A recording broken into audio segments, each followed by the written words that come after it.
Hello everyone, today I'm going to show some antique brooches from my collection.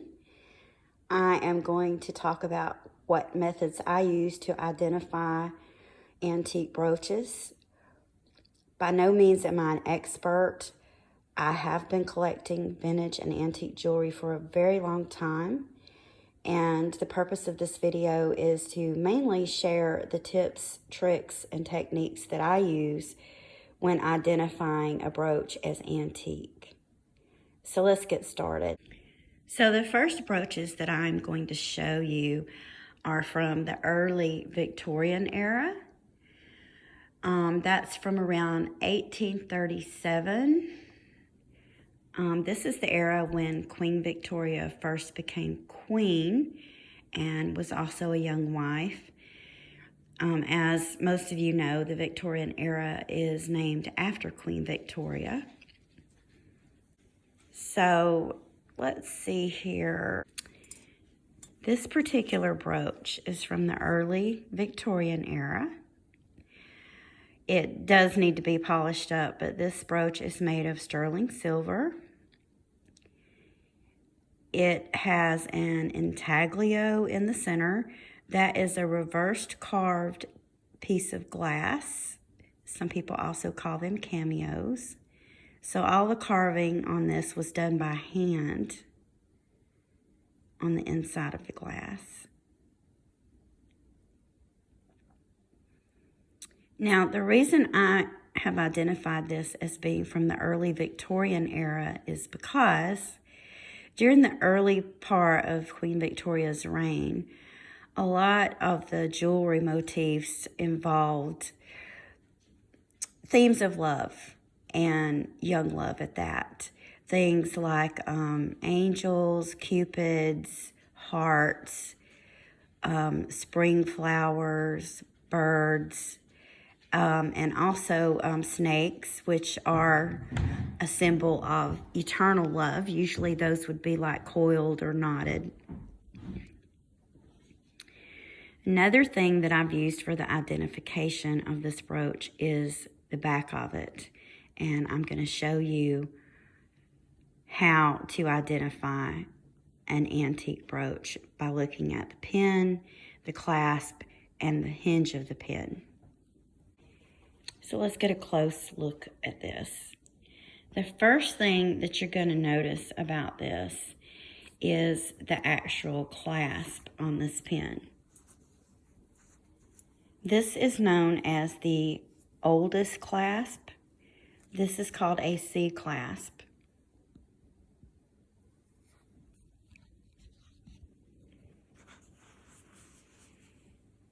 Notice that it just looks like a piece of curled wire that would hold the pin in place.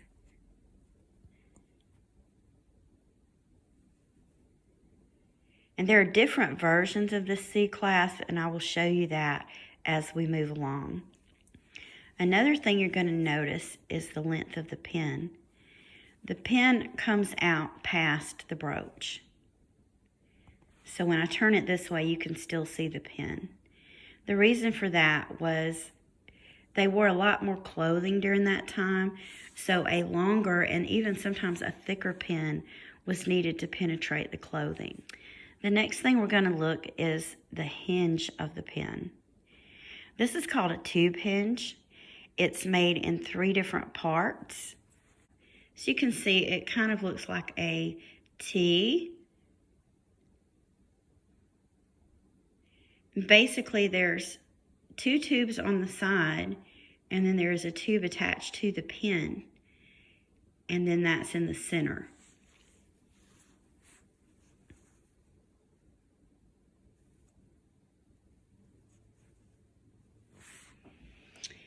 Here is another example of an early Victorian brooch. This one has the snake motif. You can see how the snakes are all curled around to form a knot, which means eternal love. The stones in this piece are garnets. This piece does have some damage. You can see right here one of the little snake heads are broken off. Turn it over, and again we see that C clasp. Just looks like a bent wire. You see the pin comes out a little bit past the brooch. You can also see that this piece at one time or the other was repaired. C clasps often got broken off, and that's something to keep in mind. You can't always go by that. That's why it's very, very important that you look at the hinge. And again, you can see that this piece has been repaired. It looks as though at one point the hinge completely broke off this piece and someone repaired it. So all we really have to go by for dating this brooch is the thickness and length of the pin, and then the actual design of the brooch, because this is a design that was used in the earlier part of the Victorian era. So another brooch that I'm going to show you is a cameo brooch. This is a brooch set with lava cameos. Cameos became very, very popular during the Victorian era. And I believe the Victorians were pretty much in love with anything to do with Italy. So a lot of Victorians would travel to Italy and they would bring back cameos and cameo jewelry as souvenirs. Again, on this brooch, we see that it has a very long pin. We see that it has the C clasp, and it also has the tube hinge. Another brooch is this one. This brooch is also done in gold. I believe it's a 9-karat gold. It's enamel. It has blue and black enameling. And as you can see, the motif on this brooch is flowers. Again, from the front of the brooch, you can see the pin, how long it is, and that it comes out. Flip it over to the back. We have the C clasp. And again, we have a tube hinge. This brooch can also be worn as a pendant. Here's another antique brooch. Agates were very popular during Queen Victoria's time. She wore a lot of agate jewelry. This brooch, again, you can see it has the very long pin. It comes out past the front face of the brooch. Unfortunately, this brooch is also damaged. You'll find that with a lot of really old antique jewelry, that it's going to have a little bit of damage. Here we have the tube hinge, and again we have the C clasp, which just looks like a piece of bent wire bent over to hold the pin in place. Here's another early Victorian brooch. Again, we have the lover's knot. This is a snake that's coiled. This brooch, if I'm not mistaken, is 9-karat gold. And at one time or the other, this was a pocket watch fob. You can see it had where it could be attached. Again, we see the pin is longer. We have the tube hinge and the curled wire C clasp. Here is another pocket watch brooch. Here's where it would have attached. There's our tube hinge. And this C clasp is a little bit thicker. So this type of a clasp, or C clasp, that's thicker like this is from the late Victorian period. So we know that this is going into the late Victorian period when this was made. Probably the 1880s. Now this brooch is gold plated. And that's another thing to keep in mind with looking at antique jewelry. Gold plating was invented and came into use around 1805. Now I'm going to show you another Victorian brooch. This is a Cameo. It is damaged. You can see that it's cracked. You can see all the design around here. We have these little chains. It is gold-plated. We see that it has a modern type safety clasp. This type of clasp came into use around the 1940s. But if you look closer, let's see if I can zoom in on this for you. Get it into focus. You can see that this brooch has been repaired. You can see the soldering. So this was added at a much later date. I'm still going to say that this brooch is probably late Victorian, simply because the pin isn't quite as long, but it still has the tube hinge. Sash pins were popular during the late Victorian era. And one thing about sash pins, as you can see by this one, they are very much larger than a normal brooch. This sash pin is about 3 inches long. The great thing for a lot of people, I guess, that lived in that time was the Victorian era was the time when the middle class emerged. And thanks to the Industrial Revolution, a lot of the middle class and lower class peoples, they could afford to dress and wear things that resembled what the upper class would wear. So this type of brooch was made of things like silver, brass, or base metals that were plated, enameled, or coated. And they also had glass stones. These brooches were used for securing a sash at the waist or at the hip, because wearing a sash was made popular during that time by Queen Victoria. And these are from the late Victorian era. And the reason I know this is when we turn it over. This still has a C clasp, but as you can see, it's much thicker. See the shape of that? It also has a very thick pin for penetrating all the layers of clothing, not to mention the sash itself. But then we see the hinge. This is a rounded or ball hinge, and this came into use in the late Victorian era, as did this type of C-clasp. Here's another brooch, and this is one of my favorites. This is also a sash brooch. This one's done in silver. I really like how it has that Celtic design on it.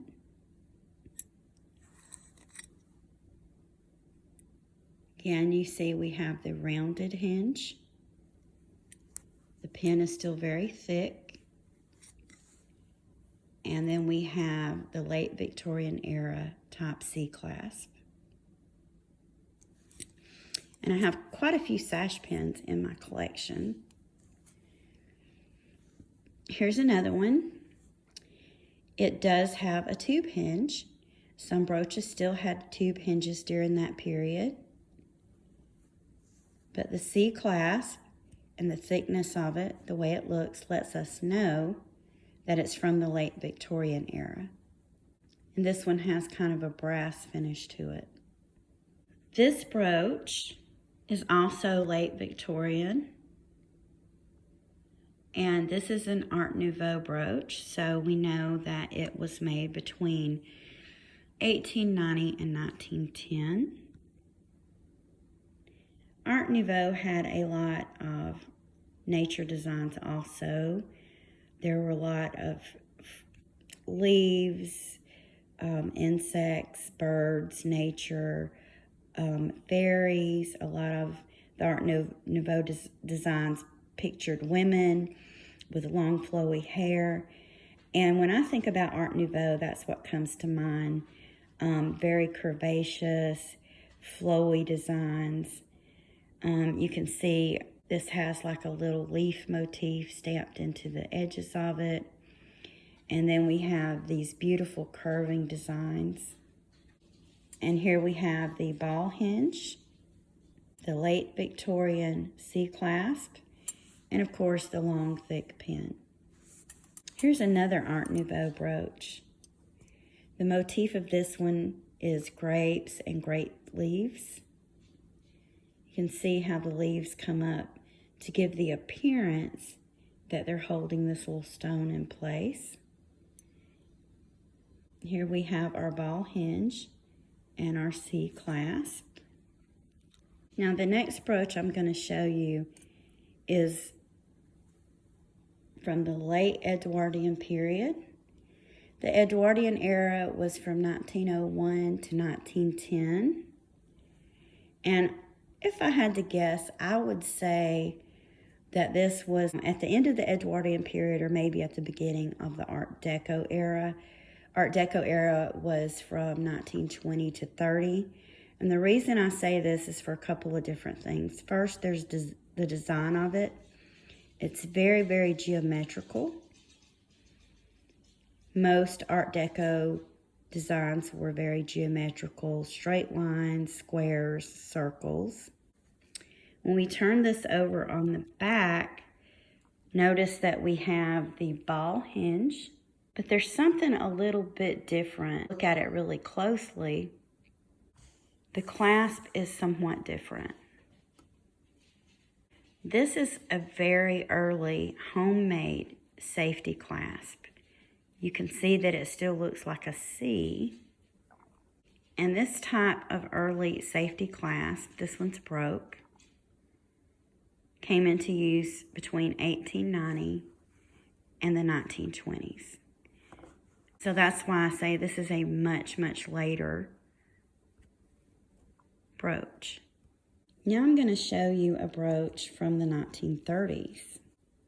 This beautiful brooch is from the 1930s. You can tell it by the design.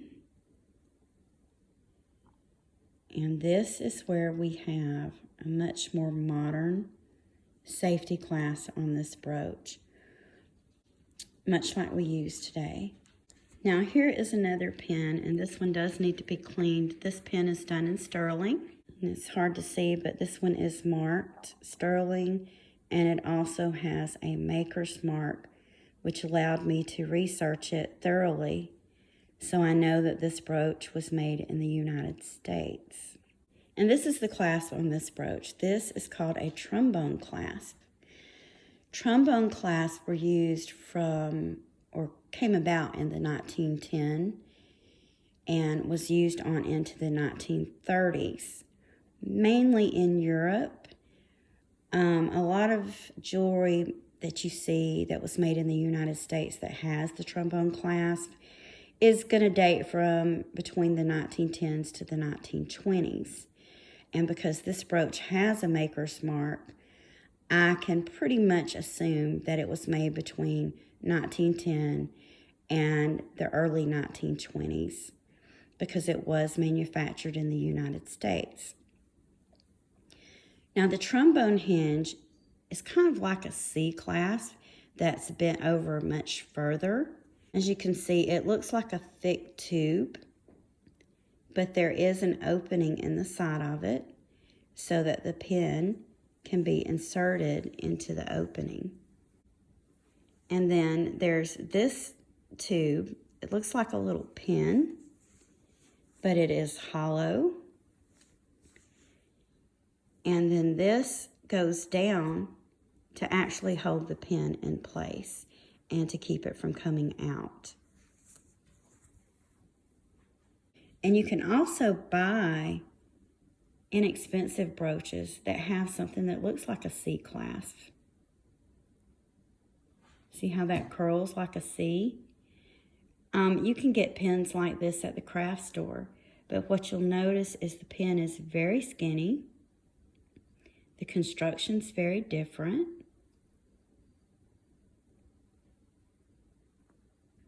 And of course it has this ball hinge But once you develop an eye for things like this, you can pretty much spot that, oh no, this is not an antique at all. And a lot of collecting antique and even vintage jewelry is learning about the styles that were used during that period, what type of colors of stones were popular, what were the popular motifs, what kind of materials were used. So if you're looking for, let's say, antique jewelry from a certain period, it's really important to know those things and to study up on it, on the types of motifs, materials, what kind of jewelry findings were used during that era, and do your own detective work, and that will kind of help you figure out, or at least approximate, the age of your piece of jewelry. I hope you guys enjoyed this video today. I hope that it was very informative. I hope that it will help you in collecting and determining the age of some of your vintage or antique jewelry. If you haven't done so already, please hit the thumbs up to like this video, subscribe, and ring the bell for more notifications. Thank you so much for watching, and I hope you have a wonderful day.